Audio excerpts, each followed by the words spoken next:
Hey, what's up, everyone? This is Gary A. Swaby, and you're now listening to the Powercast. And today we will be recapping Raising Canaan episode 7, and the episode is named Stay in Your Lane. I am here with Mr. Richard Bailey Jr. How are you doing, Richard? Doing good, Gary. What's up, listeners and viewers? What's up, indeed? I know Richard has been bumping that new Drake, Certified Lover Boy. So No, I don't think so. fair enough, fair enough. And we're also here with Miss Dana Abercrombie. How are you, Dana? I'm traumatized and sad. I'm very sad at this Uh, moment. Rest in uh, peace. Mhm. yeah. So unfortunately, there's been a hurricane in New York, and Dana is in New York City. So everyone listening in the New York, in the tri-state area and everything, and Boston and everywhere, on the East Coast. I hope you're all good. I hope there wasn't too many casualties and everything. They've been showing us some very disturbing images on the news of water flooding the subways and everything like that, and houses, and so I hope everyone is okay, and I hope all of our listeners weren't disturbed by this hurricane. But if you were there, our thoughts are with you for sure, because I know that's not an ideal situation at all. But yeah, we are here to, of course, recap Raising Canaan. This was an interesting episode. But first of all, I just want to, celebrate just a little bit because, we were featured in a commercial, in a Raising Canaan commercial. And, as you can see on screen right now, if you're watching on YouTube, we have, the screenshot of us on TV, in the Raising Canaan commercial. And, the quote says, "This is the best show they've made so far." And that was, from our review of Raising Canaan before the season started. We did a spoiler-free review and everything. So, we want to shout out Stars for, allowing us to be part of the commercial and the marketing on TV and everything like that. So And, yeah, and I just apologize to my neighbors because I screamed like a crazy person when I saw Yeah. it yeah during they a Real Housewives of Atlanta commercial. oh Mhm. and I know the women that you live next door to, they were very mad about that you They told me, disturbed yes, that you disturbed the Housewives show. But yes, um yes. but yeah, I just want to give much props to you two, also for being a part of this. That we have to sacrifice a lot of our time to record this show and everything. So it's good to see that it's being recognized. I Mhm. see more people commenting, and I really appreciate that. If you are a fan of this show, please do show your support and like, subscribe, comment, everything. We see all the reviews too.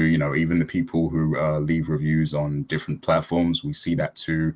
I know there was someone from the UK who mentioned me, and they said about Snapple being in the UK. Yeah, okay, yeah, I know now. It's been brought to my attention. Um, I just want to make it clear that I live in a very kind of slow part of the UK where, like, Within the sheets.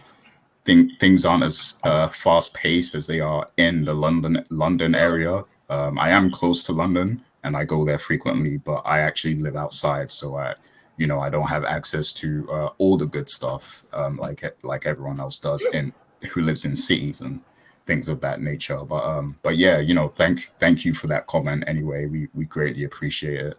Mhm. And we appreciate all the comments, whether good or bad. And I do want to, before we get to our takeaways here, I do want to just reiterate that, the Powercast is a podcast, which is, this is long form content. So, sometimes the show will be a bit long because, we're going very deep with the discussions and everything. So, this isn't like a quick recap show. There are a lot of those, on the internet and on YouTube for Raising Canaan. If you want to, just get like a quick recap and things of that nature. But on this show, we do a real like deep dive. We have a lot of dialogue and conversation about, the show and the power universe in general. So it will be a bit long sometimes, but you can listen in parts because we do different segments, and then also, we'll post shorter clips from our episodes also for people who just want to, get like a quick conversation or quick bite of, what we're talking about kind of thing. So I just wanted to, make that clear too, because, I know there's a lot of people who might not be used to listening to like a podcast or long form content, and they might just want to listen to something quickly. But yeah, I just want to make that clear. You can listen to this in small doses. That's fine.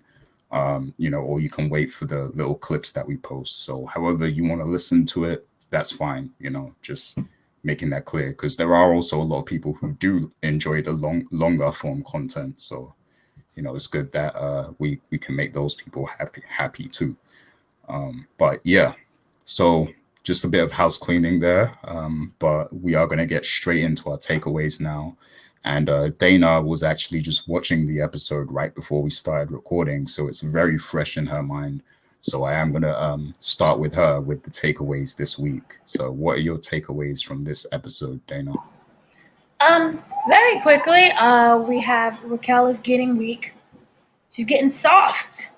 For Tiffany came in and all of a sudden she's talking about babies, and so no, I don't like that part. Yet, not the babies. It's just things are happening a little too quickly, and like this is the guy that she wants to have more babies with. Okay, so no. Obviously, the death of Nicole, like that was the big main thing for today. And as you know, we knew that something was going to trigger a jukebox and become the jukebox that we know from Power. And I'm sure that this, on top of a lot of things that it'll accumulate over time, is where we get that kind of really rough and hard jukebox that we known from Power. But this was so incredibly sad. The way how they filmed it, along with the music, how they set up the story throughout the episode, it wasn't like wham, bam, boom, I'm dead. This was like a thing where you had to pay attention to the smallest little details. It started from the very beginning with them trying to cut the crack, and they used this, what was it? I forgot the actual name of the guess crack variation. I'm not skilled in the drug industry, but the different versions of the crack that they use to kind of cut the main crack, if that makes any sense, and how they wouldn't use the testers out to go, and then you watch them die. Like they took one hit and then they're just all dead. It was too strong. And then how there was one vial that wasn't given out that Kanan had, and he had it in his hand, or he had it in his pocket, and then you seen Howard come and try to stop him. So it was like, oh, let me pass this over to Jukebox. Jukebox took it, put it in her bag, and you just kind of don't really think about it. And too much later on in the episode, when Nicole is digging through the bag being nosy, it was like, oh, look, drugs, and like put it in her bag and wrote the note. Like, this is not good. And then you kind of have that accumulation of the parents kind of coming after her with the, oh, here's this guy, you're going to go on a date. Yay, yay. And she's like, look, I'm a lesbian.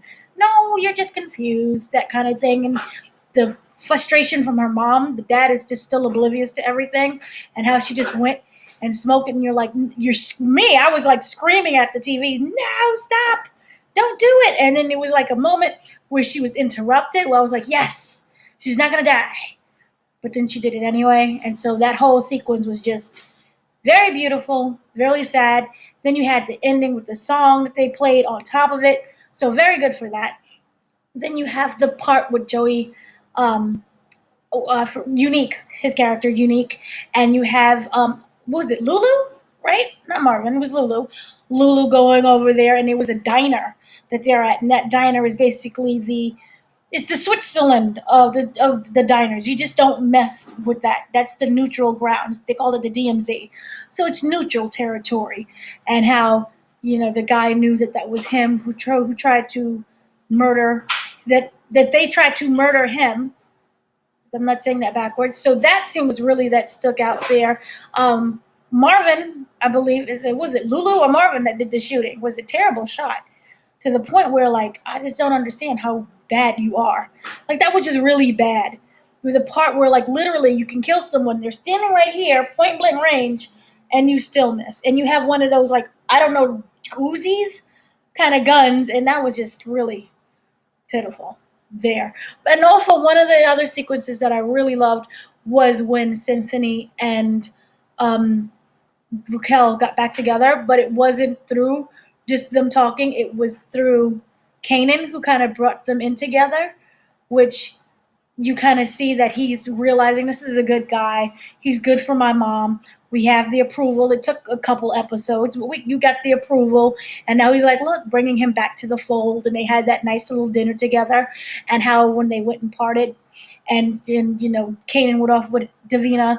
And you also had the mom and Symphony going off on their own little tryst thing. But it was really nice. They had mutual respect for everyone, and I like that. And also, lastly, that baby, I still say, is not Davina's sister, but is actually Davina's child. And that's it. I just feel it just doesn't feel right. You could very well be, you could be right about that, because this show does like to throw twists at us. So you could be right. So I guess we'll have to wait and see. But yeah, great takeaways right there. And I have I actually have some stuff about Davina to say too with my takeaways. But I'm gonna let Richard go first, with his takeaways before I give mine. So, Richard, what are your takeaways? All right, yeah. So great takeaways by Dana so far. I'm going to start by, once again, I agree with a lot of what Dana had to say about Nicole. The thing is that after I watched this episode, I went back and I listened to our discussion about what might happen with Nicole. And a lot of the same stuff that we all said, it was a combination of that. Because I remember Dana saying, well, what if Nicole gets a bad batch? That's exactly what happened, since Kanan is the one that cooked, he decided to cook up this new batch that got a lot of people killed. So yeah, that's pretty spot on. But it was very, like I said, it was very well done. The tragedy in it is that, it's not a situation where, like I predicted, where she just gets hooked on something and it's a slow burn to that. Like, this happened immediately. And that was a gut punch to see it happen that quickly, because in the last episode, that's when she first actually had a smoke. So for it to happen that quickly was truly, yeah, they wanted to accelerate it and make it as gut wrenching as possible. The thing about it, of her leaving the note for Jukebox, which she has not discovered yet, and I'm pretty sure that's going to be very emotional next week when she does find that note from her, along with when she actually hears what happened. Because at the end of this episode, she was all dressed up. She was out there waiting for her woman, and unfortunately she didn't show up. So it's going to be a very rough episode for her next week when she finds out, number one, and then number two, when she sees the last note that she received from her.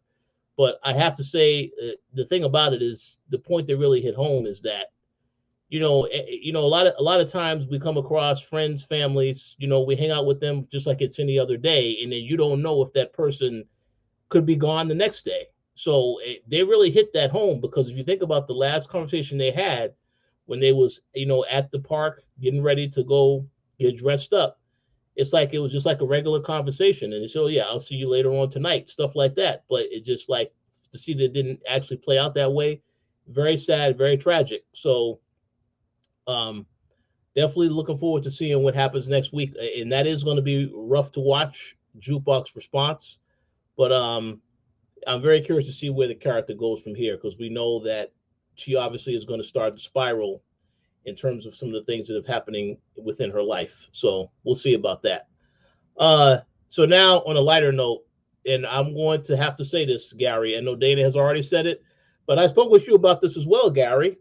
So it looks like Lulu can't shoot at all. It's like that was a perfect opportunity to take out this other guy that tried to kill him in the previous episode. Maybe the mask was on too tight; it covered his eyes; he couldn't see as clear. I have no idea. I have no idea what that was all about. But and of course, he made light of it. They spoke about it after when he consulted with Marvin and Raquel, and even Marvin clowned him for not being able to take the shot. But this whole episode, was about him, again, to see how this was going to propel. And then you saw towards the end, they went to the same diner that they was in the first episode. And of course, you see Unique roll up in there. You think, oh, something about to pop off in this diner. And instead, it's another conversation about Unique talking about trying to recruit Lulu once again. And of course, Lulu, and I'm pretty sure, Gary, you'll get to this, what Lulu's response was. That was pretty hilarious. He just flat out told him no. He said a lot more than that, but I thought that was a very good way to handle the conversation. Tell us what he said. What did he say? He said that he ain't messing with no bitch ass, so you know the rest. Yeah. So and listen, that was great and all. You can see that the guy wanted to take a shot. Unique's friend wanted to take a shot, and Unique told him no, stand down. But the thing that's important to remember, I kind of feel like with this show, they will give you tidbits of information that you need to remember. And you remember when he had that conversation with Unique when he said, I'm going to apologize to you now for what's going to happen later. So I kind of feel like something is going to happen later that Unique does.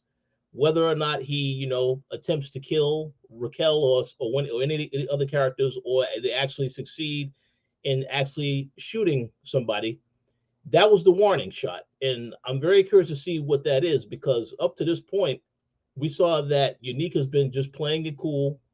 He hasn't really done too many moves. Yes, he has tried to get his guys involved in what's happening with Raquel, tried to disrupt whatever they have going on. But I kind of feel like there has to be some action taken now, because we only have 3 episodes left, and you want to end the season off with something major happening. So I look forward to seeing what that is, because it kind of feels like we spoke about last week, things are moving a little bit slow and meticulous, which is fine. But by the end of the season, I'm definitely expecting something to pop off. So we'll see about that. And my final takeaway goes to another point that Dana made about the whole conversation between Symphony and Raquel. I do like the fact that they use Kanan and his relationship with Davina to bring them back together again. I thought that was very well done, because it shows you how much Kanan respects Symphony, and he is owning up to the fact that he played a role in things falling out between Symphony and Raquel last week, because he had went to Symphony to get help without telling Raquel. So I'm glad that they played that whole storyline in there. But the one thing I will say is, and again, another tidbit, when they had their little love scene together, the second one, I know they like to show these two people very attractive, for those that love to see them with less clothes on, that's fine. But the important thing about that second scene is afterward, when she asked him, she said that he would make a great father. She asked him if he wants to be a father. If you want me to have your kid. And he basically says that he would think about it. Sure, he would consider it. But then she also mentioned that I'm thinking about retiring at some point. Maybe hand this off to Lulu, and and then we can I just want to try to live life the right way. And you could tell he was very glad to hear that. But it's because of what this story is about. This is power, and this is within this time frame, and things don't end well. I know now that will not end well. Either one of them is going to get killed. I would not be surprised if Symphony eventually does get taken out, as this whole thing intensifies between Raquel and Unique. But because it was teased there that they could have a happy ending, they won't have a happy ending. So pay attention to those tidbits for sure. But that pretty much is all the takeaways I have for this week. It was a very good episode, very emotionally charged, and it made me very curious to see what's going to happen next week. Cool, excellent takeaways there. And yeah, so yeah, my takeaway is going to tie into a lot of what you two both said. So yeah, I guess I'll start with the Lulu thing, and just kind of bounce off of what Richard was talking about. So yeah, I really enjoyed that scene at the diner and everything between Unique and Lulu. I like how how Lulu was slick in how he revealed that he was the one to shoot at, you know, that guy. You know, the way that he revealed that was like very slick, and the guy got mad and everything. And then of course, you know, Unique made his threat. You know, he said that he has to apologize for what might happen in the future. You know, because Lulu was obviously he wasn't going for any of what Unique was saying, and you know, he basically just dissed him. So you know, Unique made his threat, and like you said, Rich, Unique doesn't, you know, he doesn't waste words, so he means what he says, and something is definitely going to happen. And I think Lulu is probably going to be at danger when something does happen. I think, you know, next time he's with Famous's sister, you know, if he's committing a certain act, he might want to like keep some eyes at the back of his head while he's doing it, you know, just because there might be a revenge shooting or something like so. I think you just wrote it, Gary. I think that's exactly what's going to happen. Take out Jessica. Yeah. Yep. Yeah. Yeah. It might not actually happen exactly how I just said, but yeah, like I'm sure, you know, when they're together at some point, it could be on a date or they could be doing music or something, you know, I think that there's going to be some retaliation act, you know, that's incoming, specifically for Lulu. And of course, you know, the ultimate goal of Unique is to kind of get Raquel out the way. So that's probably coming to, you know, he's probably going to try and make some sort of move like that also. But yeah, things are heating up because, you know, we did talk about last week that it seems like it's going a bit slow in terms of, you know, them going at each other. It seems like they're not taking it very serious, but this episode shows that they are beginning to step it up a bit. And we know there's like 3 episodes left, so it's probably about to get very, very, very juicy, you know, in terms of the beef and everything. So yeah, it was good to see those scenes. And then, you know, regarding Davina, because I know Dana, you know, spoke about Davina, and I do think that child could be hers. And I'm wondering if there's more to the story about her mother, because like it's like her mother's like never around, so it's like, is there more to that story or something, like, you know? But yeah, also with Davina, I'm kind of wondering if she's talked, you know, more to Unique behind the scenes, because we know that in Power sometimes certain things happen off screen. We don't see it happen, but it's revealed to us later. So I'm wondering if she's talked more with Unique, and if perhaps she's lining Kanan up, Kanan and Raquel, you know, if maybe she's, you know, dishing the dirt on Kanan and Raquel to Unique, you know.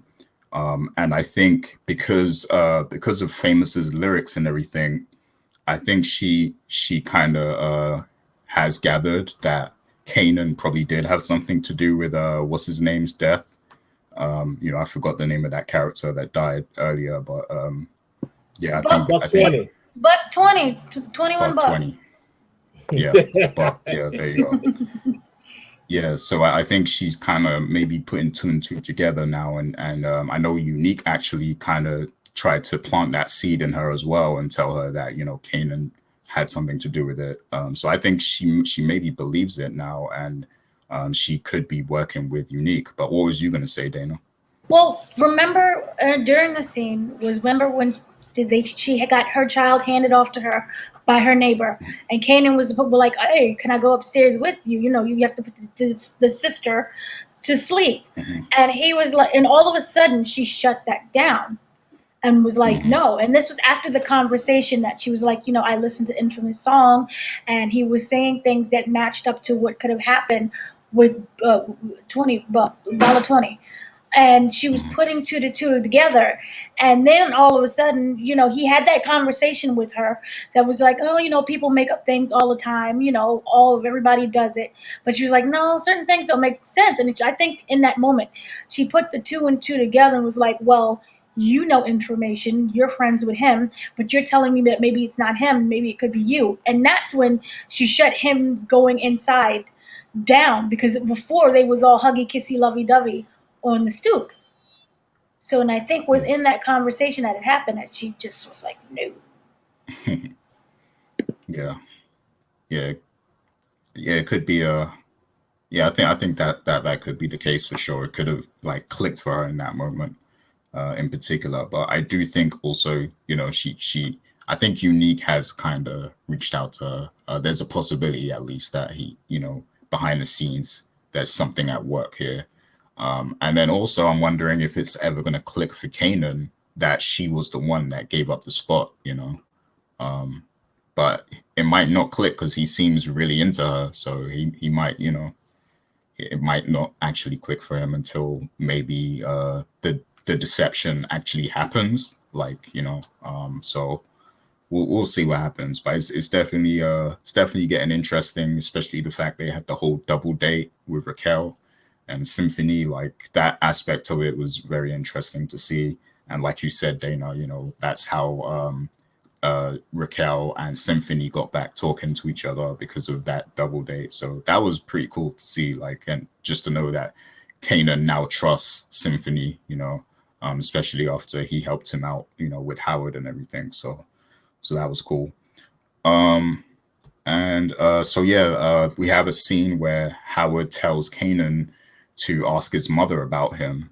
So he's trying to like plant that seed, for Kanan to find out that he is his father, assumingly. And I'm just wondering if Kanan ever does bring that up, I wonder if Raquel is going to be honest with him or lie, because the thing is, like, watching their relationship throughout this show, they're pretty honest with each other. Like, because there's been times where Kanan might have did something wrong, and like I thought he was gonna, try and keep it a secret for as long as possible, but he actually tells her, he opens up and tells her what happened and stuff, and he confesses to what happened. So they're pretty honest with each other, in their relationship. So I'm wondering if she is going to be honest when Kanan does bring that up to her, and if she's going to spill the beans on that. So it's going to be interesting to see whenever that happens. And we know that Howard is getting very desperate now because, he's getting sicker by the week. So He was like the. You ever see? Remember the meme with the Dave Chappelle, like the crack meme? He's like, you gotta get a little more. Like he's coming around, like, hey yo, she ain't acting right. I know who you really are. Give me 10. It was just kind of like a over the top with that. yeah, he's being very persistent right now. So I wonder where that's going to go, and if the partner is going to play into this at all. But yeah, we'll see. Hopefully, in the next episode, we'll find out some more on that. And then, of course, we have the big thing that happened. Kanan, of course, he messed up the pack, the drugs and everything. He put out a bad package, and then he had that sample in his coat. And when Howard showed up, he passed it off to Jukebox, just in case he got in trouble. And yeah, so we all saw what happened with Nicole. You guys talked about it already. Jukebox is obviously going to be devastated because she started to claim Nicole as her girlfriend and everything. And yeah, she was really excited for this event and everything that they were going to. She was trying on dresses, and then eventually she decided on, the suit, to play into the theme of, them being together and being a couple and stuff. And yeah, like I just really wonder what Jukebox's reaction is going to be. We know she's got a note from Nicole, and she's probably going to be able to tell where the drugs came from, of course. And also, I think this could probably be the catalyst of Marvin finding out, the relationship between Jukebox and Nicole, because obviously this is going to come back to him. Like, if Jukebox knows for sure that drug came from Kanan, she's going to know all about the fact that they're working together, and that Marvin has something to do with this. And then she's going to be upset about it, and Marvin is going to this whole situation could blow up, basically. And this is what Marvin was scared of, when the drugs came back bad. He was scared that this was going to blow up and blow up their whole operation and stuff. And I have a question about this, so I don't know if I should bring it up now. What? But yeah, go ahead, Dana.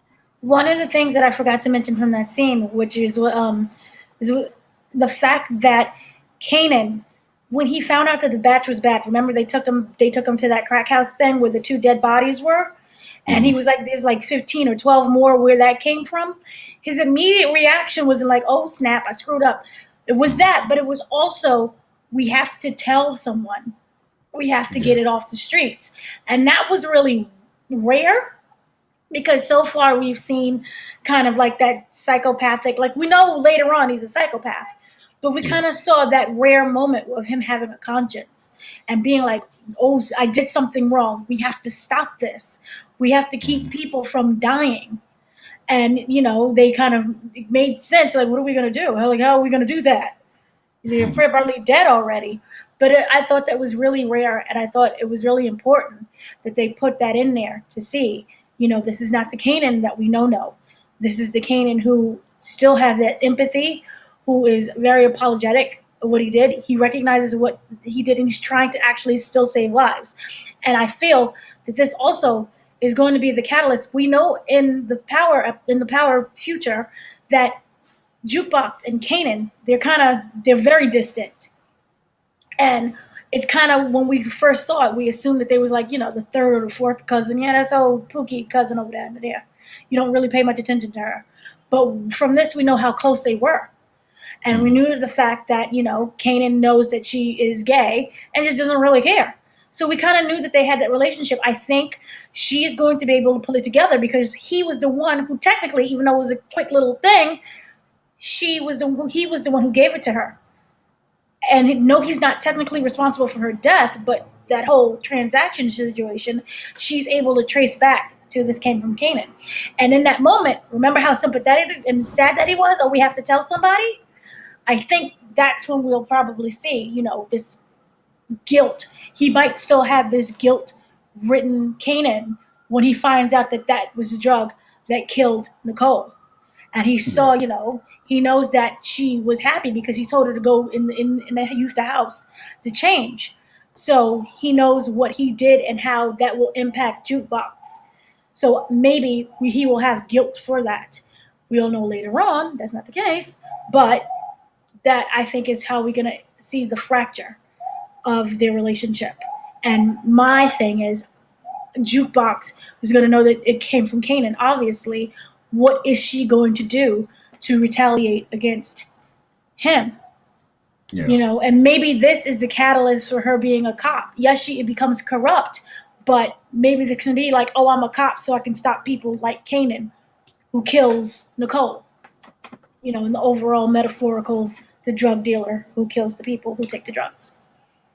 Yeah, exactly. And you made some great points. And what I really want to do as an experiment is actually go back and watch, Power again, particularly Kanan and Jukebox's parts and stuff, just to see, the parallels and how closely they're tying this story into that story and stuff like that. Because I'm sure there's probably a lot of stuff that's lost in our memory of what happened in that show. Just while I'm saying that, also I want to shout out to the person in the comments who mentioned that Sean actually had a mother in the actual Power show, and I completely forgot about that. Like, Sean's mother was in Power already, so it's not going to be Davina unless she changes her name, maybe, I don't know. But Sean's mother was in the original Power for a short time. So it's not going to be Davina apparently.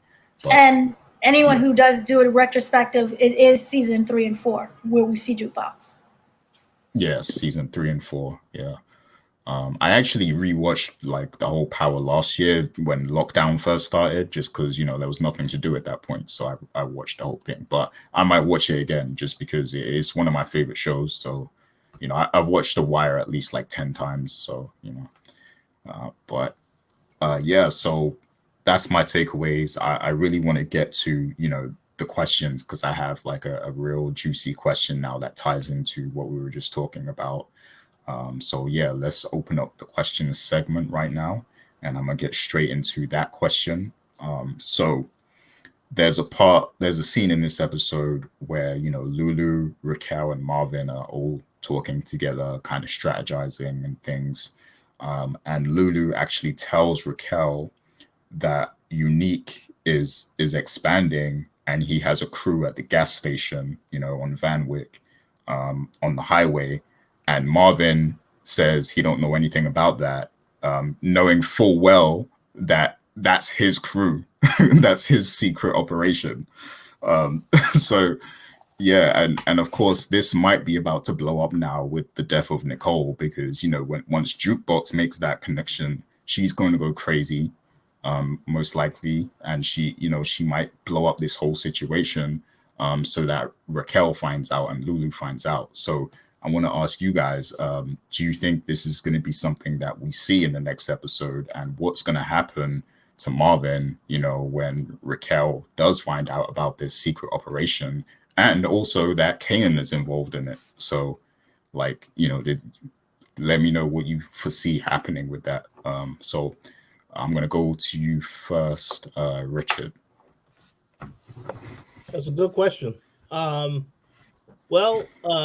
we know that eventually Raquel is going to find out. It's just a matter of how soon she's going to find out. Now, in terms of next week, what could potentially happen? Well, there is going to be fallout, you know, with Nicole's death. You know, she'll probably, you know, Kanan is going to definitely be shook when he finds out that, oh, this is how she died. Because, yeah, you know, Jukebox had took that from him when Howard paid him a visit at his house. So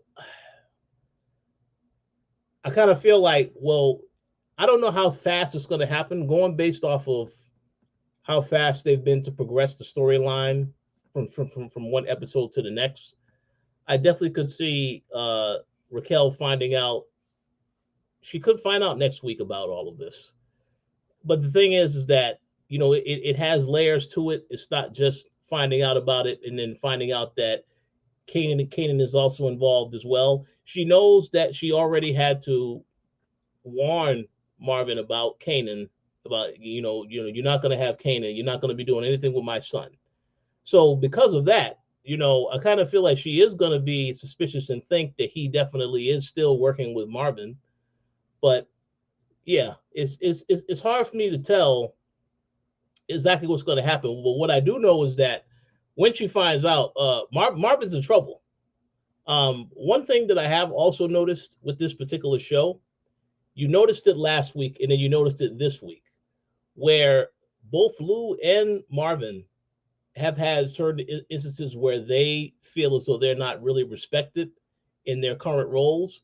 Because even when Lulu had the conversation with Unique in the diner, he said, "Oh, you know, it's you know, when Unique made the offer to him, he's like, oh, it's such a, I feel honored that you would look at me in that light and present this to me this way, but this is why I'm not going to do it." But I still do feel like him as well as Marvin feel that they aren't really respected because they know Raquel is running the show. And at some point, that's why one of them could flip and go to actually work with Unique. That could happen, because they don't feel respected. Marvin might be a little bit closer towards that based off of the conversation that they had in this episode and how he was like, he didn't want to acknowledge the gas station stuff. But it's hard to tell. But that's one thing I do know is that they definitely have hinted at it more than once, that both brothers, they actually want to be able to do more. Marvin especially, because Marvin has been held back, and he said that multiple times. He said it in this episode and last week. He's like, I could do a lot more, but you're holding me back. He tells Raquel that all the time. So it kind of feel like at some point that could be something where he would try and consider working out some deal with Unique. But it's hard for me to determine what I think is going to happen. All I know is that eventually Raquel is going to find out. It's not going to end well, and we're going to get a chance to see where things go from here. But the family dynamic is definitely going to suffer behind this, and I think it all starts next week when they find out, oh, Nicole also was smoking that laced cigarette. So we'll see what happens. Oh yeah, for sure. And do you have any thoughts on that, Dana? Okay. Yes, I feel. You ever seen Waiting to Exhale with Angela Bassett, and Yeah. she kind of just blows with the car Oh, and the fire, and she burns up everything? That's the pure rage that I feel that she's gonna have when she finds out what's really been going on. I think, despite the whole Nicole situation, this was a very nice episode ish, in the sense that we saw the characters be happy, minus Lulu and Marvin and Joey in that situation. But we saw Raquel was thinking of what was going on. I'm no longer. I don't want to be a part of this situation, and I don't want to be in this lifestyle anymore. We kind of seen Kanan go on his nice little date with Davina, and we saw, Symphony was all really happy, and we saw Nicole and Jukebox. Everyone technically was kind of really happy. And this is the one where everything just implodes and explodes. We do know that the brother, especially, was it Lulu, is kind of the one that's really feeling himself now, and he's really upset half of the time. So we know that Lulu, I feel, may turn, just out of the pure rage and frustration that he has been experiencing. Remember, it is not just this episode; it's a whole bunch of things. Remember when they were at the dinner table, and well, maybe not, but they was together, and Raquel basically was like, "Why are you always screwing up?" This kind of situation. do So you mean Marvin? Or Marvin, sorry, I'm screwing up the Yeah, two Marvin. brothers. She was always yelling at Marvin, "Why are you always screwing up?" And, you have the other brother and him, they're fighting with each other sometimes. So it just really feels that Marvin may just you turn and be like, I can't do this anymore, and break away. And then you have the fact that you involved the son, and it's not just the son, you involved a bad batch. So it's like, oh, here the testers are dead. No one really cares about the testers, but in the May, your name or your whatever, your batch is out there, and people know it could kill people. So as from a business standpoint, that's, it's like a really bad Yelp review, and you don't want that. Don't go here, you could die. So that could, start yo, screwing up things. you know what was funny? Like that scene where the two crackhead men, like one of them hit it and like he passed out, and the other one was like, "Wow, is that good?" And then he had it too, and then See, I didn't know the No, first one died at first. I thought he was just like, eh. I that didn't that know. scene that scene with the music involved everything, it reminded me straight of New Jack City. yeah, We just get high, and yes, it's comical to look at, but it's very disturbing image to see oh that yeah, happen, very, because that very. the drug just tore apart neighborhoods everywhere. So Yeah, That like that the actual crack era, like yeah. especially in New York, that it was horrible. It was bad. Like, Hmm. I so wasn't born then, but I'm like, they looked like they were zombies in the street. And I know Hmm. very briefly we had something with K2 over here in New York City that was really ravaging a lot of Harlem and over where Times Square was. And and people were walking around like zombies. And mm, that's what it kind of reminded me of. Obviously, the crack there was way more potent, but yeah, it was terrifying to look at. Everyone just wanted to look like The Walking Dead, Hmm. essentially. mm, Yeah, so I forgot my train of what I was saying, but we do know that one of the brothers is she's gonna just break away and probably go up against Raquel, and that will kind of burst the little happy bubble that everyone seems to have. And in the part that the son, Kanan, finding out that he got involved, and not just like he got involved, he you could see is responsible for the people's deaths, because remember they kept saying, we're not going to listen to you, we're Yep. going to wait until Marvin, and Marvin wasn't there. And Kanan was so adamant, no, I know what I do. Marvin knows how to do it, I know how to do it, I'm just as good. And I think that was a really, I don't want to say humbling experience, but one of those moments where it's going to make Kanan sit and think, you know I'm not as great or that I think that I am. I don't know what it is that I think that I know. Because one little, what we saw, kind of like one lesson or a couple of lessons in cooking, he didn't pass the chemistry course yet. He's still learning. That's like, oh, I took math at one time and I passed my one test, but I still mm, felt SAT because I'm just going off my one test. Um, yeah, So we don't know that Kanan is going to also get involved in this. She's going to be extra upset about that. We have the way how it could ruin the business with the bad Yelp review of people dying. Then you have the fact that Nicole, so they can probably connect Nicole to the batch. And then on top of that, you have running around is Howard's nosy behind. You got a bone marrow?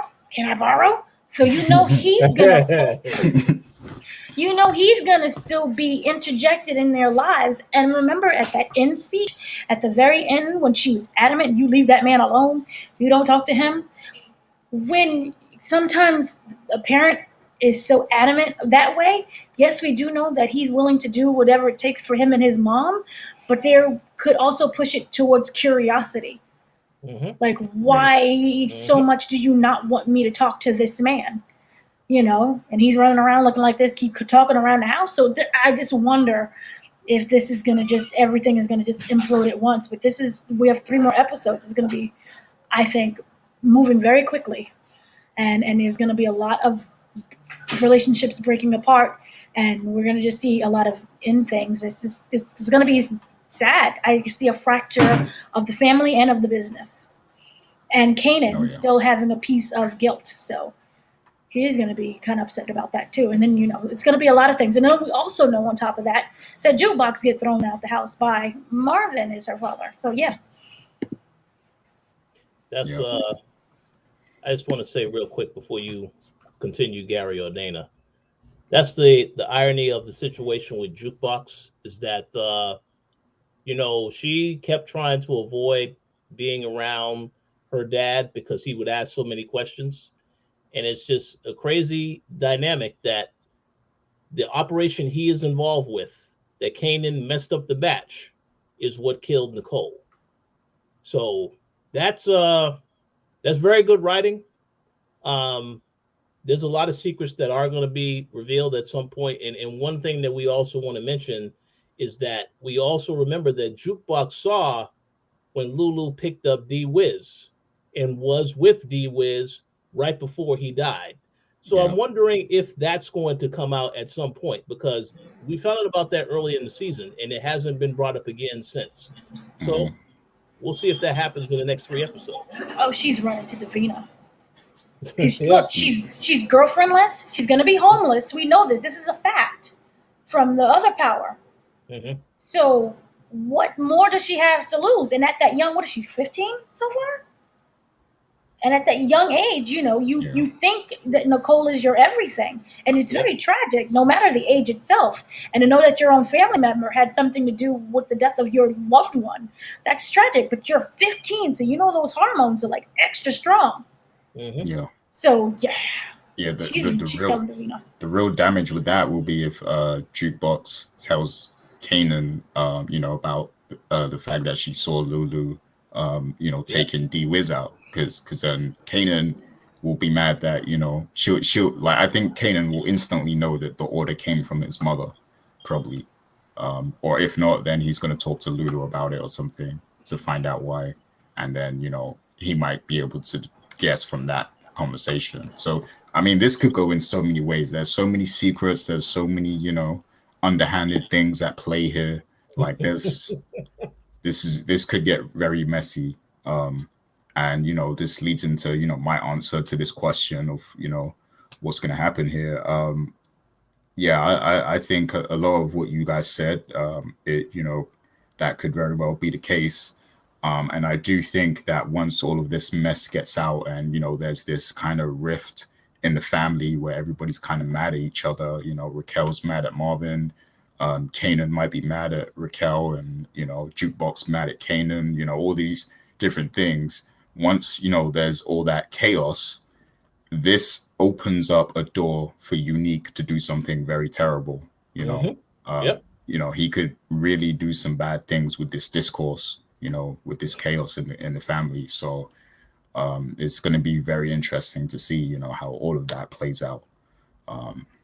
And whether Unique will even use someone within the family to, to take out Raquel or, mess up the whole situation or whatever. Like, I'll actually be surprised if they get out of this season being a happy family, because they might actually be torn apart, you know, whether they're living or not. Like, you know, that. Go ahead, Dana. No, I think they purposely set up. Remember, the first episode was them at the pizza place, all together, happy Brady Bunch family situation, just so it can reflect on at the end episode, everyone's basically trying to kill each other. Yeah. And then you have Joey at the end going ha ha ha, like on his little throne, watching everything fall apart. Yeah.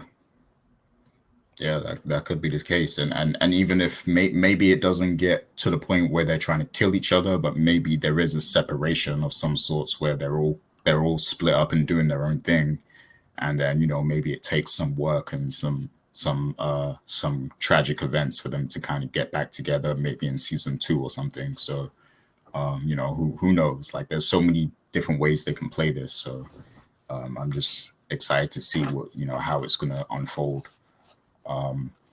But yeah, that's interesting. Marvin is hilarious when he does stuff like that. When he lies like that, he's like, "Oh, I don't know anything about that." Yeah, that was hilarious. But so yeah, getting to some more questions here. So we know that, you know, Nicole's death is going to be a big deal. And, you know, it was a very shocking thing to see happen in this episode. So, you know, my question is, how do you think Nicole's parents are going to react to this? And do you think that they're going to tell the authorities that Jukebox, you know, was the reason this happened? Like, are the parents going to, you know, directly go towards Jukebox, like blame her for this? Do you think? Go ahead, Dana. If you remember, You're muted again. Yay. Okay. Remember the very last argument that she had where Nicole was running for the crack pipe was, you know, Jukebox is the one that's evil. She's the one that made you be a lesbian, and, you know, you got all these evil demons around you because of her. So right away, they're going to bust down the door. Well, she is. The father's oblivious to literally everything. So the mom going to bust down the door. You see the pipe that's there. Clearly, my precious daughter does not smoke the pipe. She does not do drugs. It was the negress child that she had in the bed was clearly the one responsible for this drug situation. So what are they gonna do? Kind of a reflection of everything. We're gonna run to the police. You know, the last person that we knew who was a drug dealer, just assuming because she's a black person, you know, it's Jukebox. And I think somehow Howard may get involved because he's clearly the only cop in New York City. So Howard would get involved, and you have that nosy partner who's always looking and asking questions, and she's definitely going to be like, well, what's really going on? And put 2 and 2 together and like, wait, well, the random crackhead down the street, he died too. So it was a bad batch. So she may be the one who's going to put everything together. And then Howard, just thinking off the top, could use that as some sort of bribery towards Raquel in order to get Kanan to talk to him, to tell him what's really going on, maybe to get that bone marrow test, because you need a test first. You just can't roll up in the hospital and be like, here's some bone marrow. You got to get tested first. So to get him to get tested, and then if you telling me, like not just yesterday, that to stay away from this man is evil, how come all of a sudden you want me to go talk to him and go get some bone marrow tested? So then you have that going around, well, who is he? So, oh, he's really your dad kind of situation. That's more fracturing of the family. And I don't think Kanan's the kind of guy who's going to say, screw you, mom. I'm hanging out with Howard, the death dude over here. He's going to, he's going to be conflicted about what's really going on, what secrets. Because remember, he thought this entire time he was the son of this big kingpin. Mm-hmm. And he's not.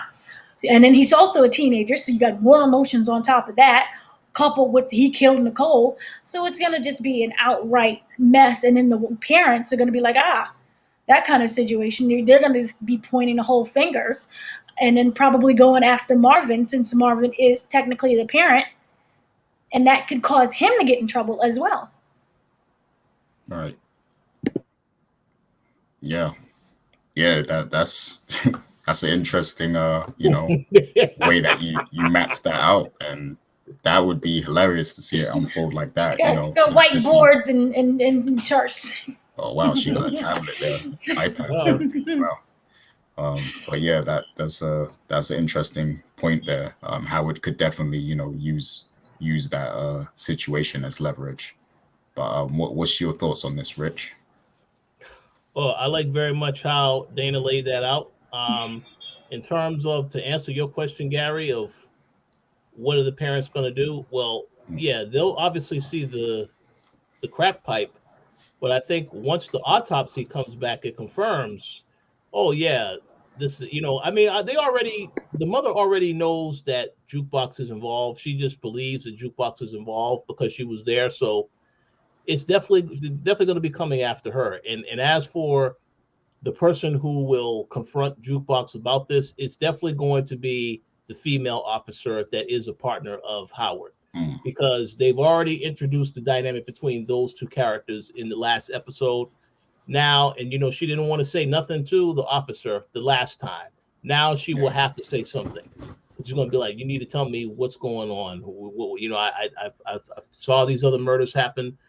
You need to tell me some more information." So, it's going to be a lot to unfold. But yeah, if all that happens and Howard does get involved, as Dana said, that's a hell of a way to convince Raquel. Oh, you need to say something because I know that you're behind this. You're involved with all of this. So now you need to do something for me in order for me to just walk the other way. So we'll see how Mhm. that goes. Oh yeah, yeah. I completely agree with what you said there, Rich. Because you know, like I said last time, I do think that this female officer could be the reason. You know, could be part of the reason. Mm-hmm. You know, why Jukebox decides to get into, you know, policing also. And you know, also some of the stuff Dana mentioned earlier as well. You know, Wait, it could be a mixture of that. But what was you gonna say, Dana? do you see her being a min? Okay, so in my theory of going down a rabbit hole, Mm. we know that she gets kicked out, right? Yeah. And she can't go anywhere. She's not going to go to Kanan. Hmm. So will it be like just her and this cop lady who sees her, picks her up, maybe ends up being a mentor to her, and that's how in her head I'm going to go be a police officer?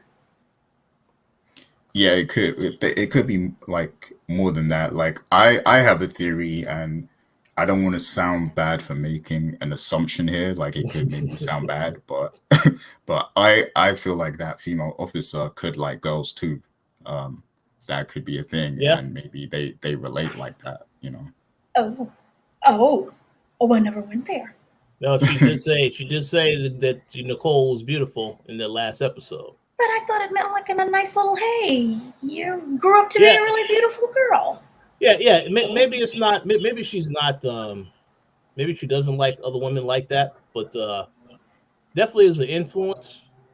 And I do Mm. think that, though, however, we know it's going to be, I would say Jukebox is probably going to be a mix of both Howard and her, because Howard has done some corrupt stuff. We don't know what all the corrupt stuff that he has done. You just know that he's been having these conversations with Unique, so on and so forth.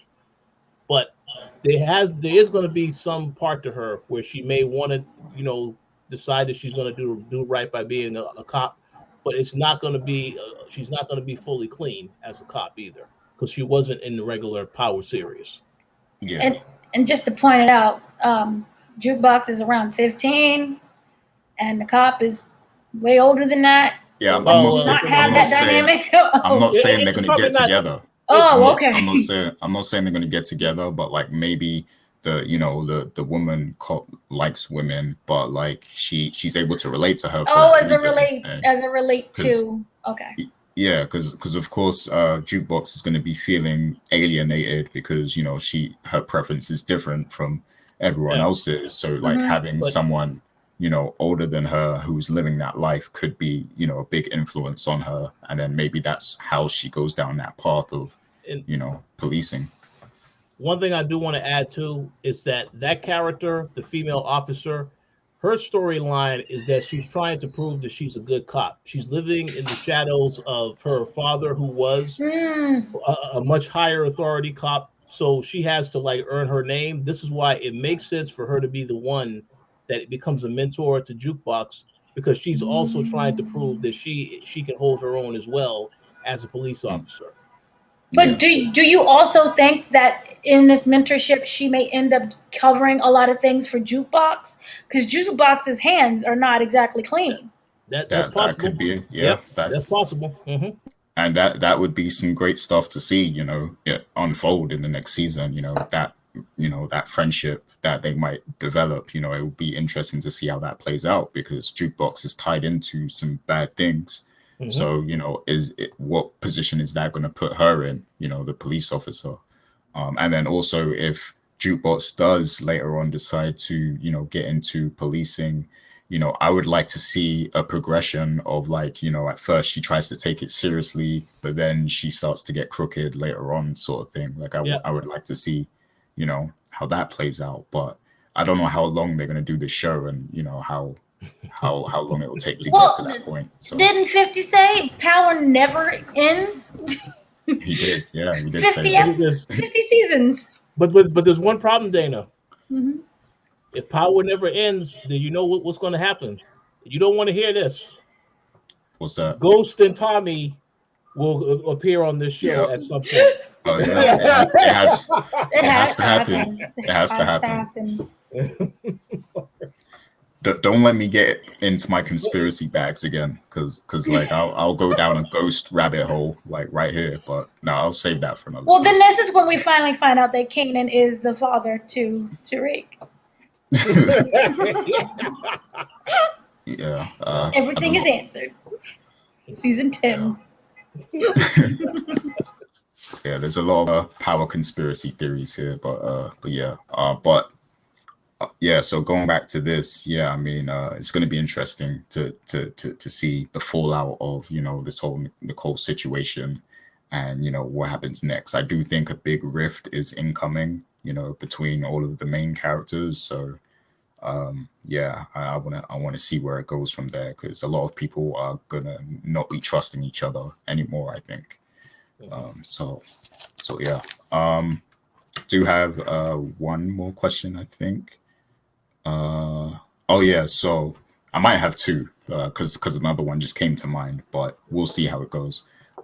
So there was a scene in this episode where Raquel was meeting the new Connect, and at the boxing match, and Lulu was with her. He was sat behind, and the Connect had his henchman, who was also sat behind next to Lulu and everything. And the henchman was giving Lulu props for the song and everything, because he heard it and, like, he was listening to it and stuff. And and he mentioned he had a cousin at BMG, which is like a publishing company, I guess, or a record label or something. So do you think that, Lulu is probably going to get out of the game and get into, like, the music business full time? Like, because why would they bring that up? Like, that, he has a cousin at BMG and stuff. Because we'll get a BMF crossover. Yeah, that would be good. Yeah, like they could really do that too. I mean, what are we? 90s, 80s? Yeah, it's the same time period. Yeah, because BMF actually did have, like, they started as like a drug organization, but then they made like a music business kind of thing. So that could very well happen. That could be one of 50 Cent's surprises. Yeah, because you don't see the connection yet. Yeah, because in the BMF show, like, they're not going to be able to have the real life rappers who are around in that show. So, they could play around and, add Lulu's label or whatever instead, or something. That would be interesting to see. But yeah, like, I do think something is at play here. I do think they planted a seed when they mentioned BMG and stuff, because he was very specific about saying that. And I find it interesting that song is being played that much as well. Like, did they, like, actually put out a single or something? That's interesting. But Rich, any thoughts on that? Well, I think that's a great idea. We know that Jessica has said that Lulu has aspirations for music, that he would be really good at doing it. So far, you've seen him devote a lot of time and money into that particular show that they had, trying to help make sure everybody is paid that Crown is unable to pay. But this is what I unfortunately think is going to happen. This is a situation where, to me, it feels like Lulu wants to go out and pursue this music stuff, but he is still heavily tied to the drug game. And I kind of feel like when something bad happens to someone else, it impacts the whole family. So when I made the comment earlier about Raquel and why I don't think that Raquel and Tiffany are going to have a happy ending, it could very well be because maybe Lulu or Marvin gets killed. Now, because she said that she wanted to hand this off to Lulu, now she has to continue to stay in the role that she's in. So I think that the goal here is that Marvin has a dream. I'm going to say Lulu has a dream to do this music stuff. But because of the way that things are playing out with Unique, they're going to find a way to derail that dream. And like I mentioned earlier, like you also mentioned, Gary, how it could be a situation where whenever Lulu is out somewhere with Jessica, just having a good time, Unique, goes after and attacks him, and instead he kills Jessica. That could happen. That could definitely happen. And Jessica, again, is important because she is the one that believed in Lulu that he could do this music thing. So similar to how Nicole gets killed off, she's the one that believed that Jukebox had talent and could do better things with her life. Now, because of that, Jukebox is going to go down a different path. So if something happens to Jessica, I would assume it's the same thing that's going to happen with Lulu. He may want to pursue the music thing, but he may not be able to because he's going to be thinking about, I got to get retaliation because this guy just took my girl out. So I think they planted that seed to make you think, yes, he could go down this path, but I just don't think things are going to end well with that because of this war with Unique is going to continue to escalate, and there's going to be casualties. A lot of stuff is going to happen. So unfortunately, I think he may have some success as far as having conversations, trying to start up something, but I think ultimately something else is going to prevent him from even getting that off the ground. Okay. And Dana, I think you had more to say, right? No, there we go. I would completely agree with everything that Richard said wholeheartedly. Okay. So yes. And just almost one little thing, because we're kind of talking about music and death, I also feel that Infamous, because of that song, it's gonna become maybe more popular, and he may end up dying because of those lyrics. Famous. Yeah. Infamous. Famous. Oh, his name is Famous. I keep calling him Infamous. Famous. You're thinking of Mob Deep. Infamous. Oh, and can I also bring up something that we didn't talk about really quickly that I thought was really important later in the episodes was the fact that Raquel went directly to Juliana. I believe her name is Juliana, who is is she not Juliana? She is the wife of the store owner, the grocery store, the bodega. Yeah. The little bodega, and it was that scene where she was not beaten up. Yay. But they kind of, she said, I picked you. And Juliana was like, no. Well, whatever her name is. I really thought it was Juliana. Anyway, she says, no, I picked you. Yeah, you're probably right. Okay, so yay. It was the fact that they were both women and that she said, if I need to call you for a favor or anything, I know that we understand each other. So it was kind of that mutual respect and understanding as both business people and women. So I think her storyline, as well as the one with the husband keeps beating her up, that's gonna also have a nice closing. With that, she's gonna come in and show her, what it really takes. Yeah, I think Raquel's probably like she could take out the husband or something, and then like Juliana runs the store herself. That's what I'm thinking. I'm thinking that the way how their conversation went kind of made me feel that it was Juliana who's really the one who's running everything, while the husband is doing that. I'm a man, so you come and talk to me. But it's really the brains behind the operation is Juliana. Yeah, I think something could happen with that for sure. And that would be cool to see them two, kind of teaming up, because we know that there's already a business arrangement at that bodega, so it'd be good to see, Juliana being in charge of the whole thing, the whole storage space in the bodega and everything. But but yeah, going back to the the Lulu thing, and I know we said that most likely there's going to be a retaliation while Lulu is with Jessica. Yep. It's Jessica, right? That's the name. Yep. Okay, yeah. So most likely that's going to happen, but there could also be a scenario, and this is something that actually kind of happened with 50 Cent himself, where maybe when Lulu is having talks with BMG or the executives at the labels and everything, maybe some violence happens then at that time, and then that forces the label to back off him and kind of blacklist him. Yeah. Because that's something that happened to 50, like after he got shot and stuff, like the labels backed off him. And then when he was trying to get signed again, when he came back, a lot of labels kind of didn't want to mess with him because there was a lot of violence and controversy surrounding him and stuff. And he was walking around with bulletproof vests and everything like that. So a lot of labels were scared of that energy. So that could be something that happens with Lulu, like where the labels and executives are scared because of this violence occurring, right outside their offices or whatever. So, so that could be another thing that happens, because in power nothing can ever end happily. So, it's not like he's just going to get signed and change his life. You may argue that Ghost finally got his happy ending because he's with Angela. Boom, boom. Yeah, they're both still alive, so they're in Jamaica. They're in Jamaica somewhere in Jamaica. But yeah, so yeah, some great theories here. I want to know what people think in the comments for sure. That is gonna do it for the questions today. Is there anything else you guys wanted to bring up related to power before we kind of end off the show? Go to Dana first. Dana? No, I think I mentioned everything that I wanted to say. Yeah, I think Symphony has to go also.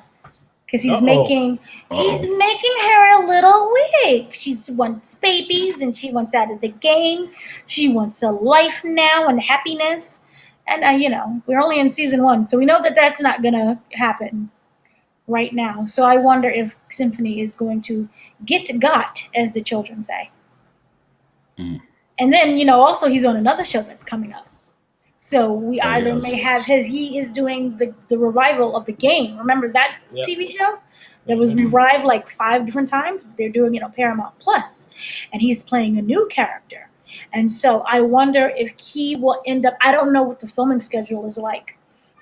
I know that they're filming now for Power season 2, but I don't know when they're filming for the game, the reboot. So I don't know if his character either stays in he's the same when it comes to appearances, or if he'll be downgraded, or if he'll just be completely killed off. So I'm keeping that in the back of my noggin. Yeah. I don't know what's gonna happen, but I think you should, you should probably check outside your windows to see who's filming and stuff, because it happens right outside. They film right outside your block. They film right outside my. No, he's not joking. He's serious. Right downstairs, they were filming all of the Power episodes, so they film a lot in this area. Yeah, so if you see Symphony, let us know. Symphony, you're live. Yeah, for real. But yeah, Rich, did you have anything to bring up? Oh no, I think we covered a lot of things today. I definitely just want to take a minute once again to thank Stars for the opportunity to cover the show and for acknowledging the quote. And definitely thank you to all of the people that have been supporting the show over the last several years. We appreciate the continued support. Definitely want to hear you guys' feedback as far as what you think is going to happen in the show. I love seeing all the comments and engagement last week. That was awesome to see. So definitely leave a comment and tell us what you think about some of the questions that we asked. Do you agree, disagree, or how you think the rest of the season will play out?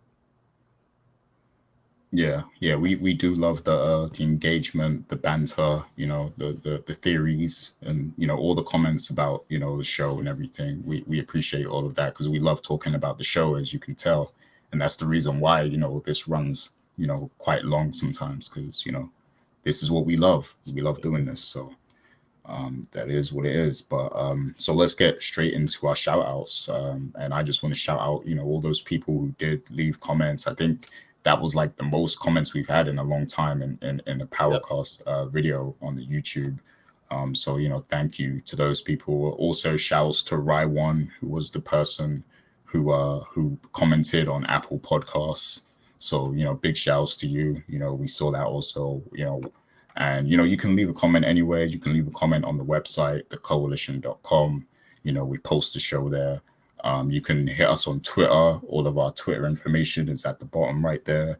So, you know, you can tweet at us, let us know your thoughts, or you can just go to the YouTube video and leave your comments there, you know. So definitely just, you know, let us know what you guys think, whether it's related to our podcast or Raising Kanan itself. So, yeah, big shouts to everyone. And I also want to give a big shouts to Robert Silva as well, because he is a loyal listener. He's always, you know, conversing with me and Richard in particular about power and other things. Yeah. You know, and that's a connection, you know, that we have now with someone, you know, just by doing this show. And this is what I do this for. You know, I like all the interaction and the people who respect what we do. And shouts to Robert also, because I know he does a podcast about boxing and stuff. So if you guys are into that, definitely, you know, check that out. I will drop the link in the comments and stuff. But yeah, shouts to everyone who's a loyal listener and comments and, you know, enjoys listening to the Powercast. But Dana, what's you got any shout outs? You're muted. Uh-oh. Spider-Man shout out. Spider-Man shout out. I'm far from home right now. No, shout outs to everyone who listens to us, who comments, who likes, who subscribes. So thank you very much for that. And yeah, keep doing that. We'll have more episodes coming up. We also have I'm sure there's another Power of something, Power Book 2 that's coming soon in the fall, in November, and we're in already September. Good Lord. So that's like what, 2 months away. So yeah, so we'll still keep at it and the Power universe. Yeah, and we will be covering BMF in some capacity also, which is coming very soon. I think it's the 26th of September. I can legally say that yay for sure. Yay for sure. That show, my God.